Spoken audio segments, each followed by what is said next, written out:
kini tidak sefleksibel dulu ya. Jadi teman-teman mungkin yang sudah menggunakan aplikasi Cortex, terus kemudian ada kendala terkait mengajukan pemindah bukuan, sementara NTPN-nya itu tidak muncul di menu pembayaran ya, yang untuk diajukan ke pemindah bukuan. Jadi di sini kita akan bahas apa saja sih yang bisa kita ajukan di pemindah bukuan. Nah, untuk yang pertama, teman-teman yang bisa diajukan melalui aplikasi pemindah bukuan yaitu pembayaran yang menggunakan deposit pajak.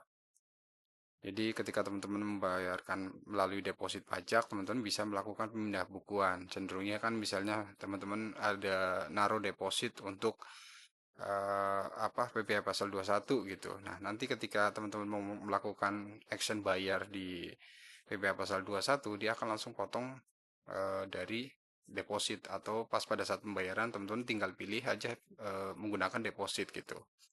Nah, secara otomatis dia akan melakukan pemindah bukuan dari yang tadinya akunnya akun deposit pindah ke akun PPh pasal 21 gitu. Terus kemudian yang bisa dilakukan di pemindah bukuan di Cortex juga yaitu pembayaran pajak penghasilan atas penghasilan dari pengalihan hak atas tanah dan atau bangunan. Jadi ini juga bisa diajukan bisa diajukan pemindah bukuan melalui EPBK di aplikasi Cortex ya.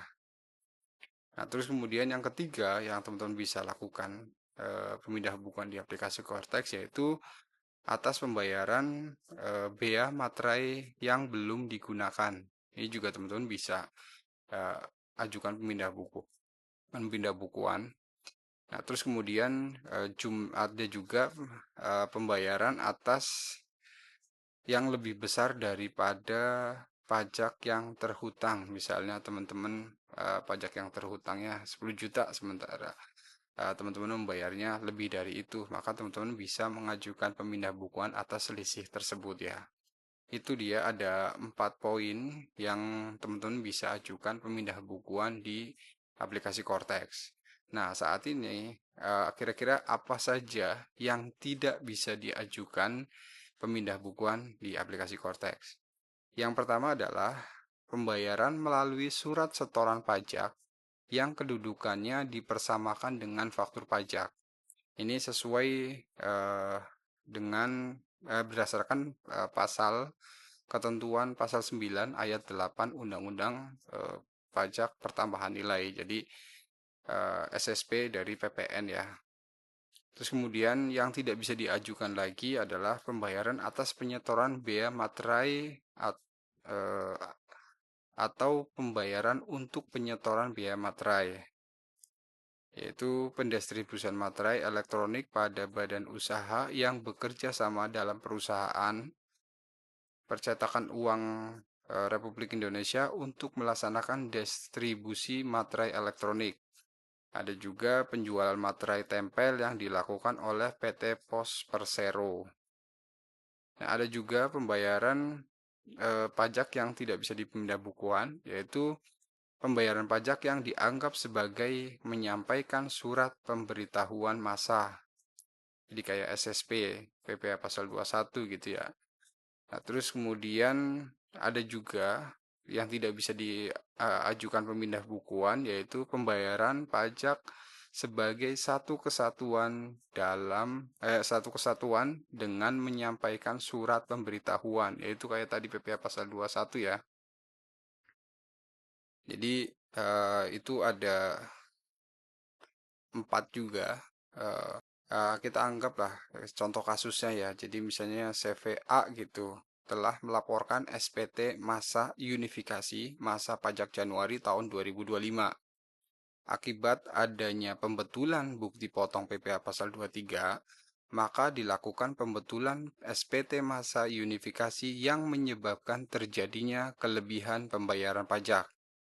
Atas kasus ini, kelebihan pembayaran tersebut tidak bisa diajukan melalui prosedur pemindah bukuan. yaitu mengingat poin yang tadi yang mungkin di awal sudah dijelaskan bahwa pembayaran pajak sebagai satu kesatuan dengan penyampaian surat pemberitahuan SPT. Jadi meskipun misalnya teman-teman melakukan SPT terus posisinya misalnya tadinya kurang bayar, terus kemudian ada revisi, bukti potong sehingga posisinya menjadi lebih bayar, maka teman-teman tidak bisa menggunakan mekanisme pemindah bukuan ya. Karena NTPN tersebut juga sudah dilaporkan gitu ya. Nah, adapun sebenarnya kalau misalnya teman-teman terjadinya kelebihan atas kelebihan tersebut ya, dapat diminta kembali melalui prosedur pengambilan pajak yang seharusnya tidak terhutang. Jadi teman-teman bisa melalui mekanisme itu ya, pengembalian pajak yang seharusnya tidak terhutang. Oke, sampai sini dulu ya pembahasan pemindah bukuan yang sekarang tuh tidak sefleksibel kayak dahulu.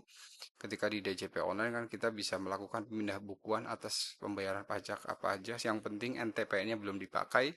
Tapi di aplikasi Kortek ini ada 4 yang bisa diajukan melalui pemindah bukuan dan ada 4 juga yang tidak bisa dilakukan pemindah bukuan di aplikasi Cortex. Jika teman-teman merasa video ini bermanfaat, jangan lupa klik jempol ke atas dan share ke teman-teman kalian. Kita berbagi informasi terkait perpajakan dan bila ada kesalahan saya dalam penyampaian video, monggo bisa komen di bawah ya. Nanti kita saling belajar lah terkait Cortex. Terima kasih sudah menonton, sehat-sehat selalu dan sampai jumpa.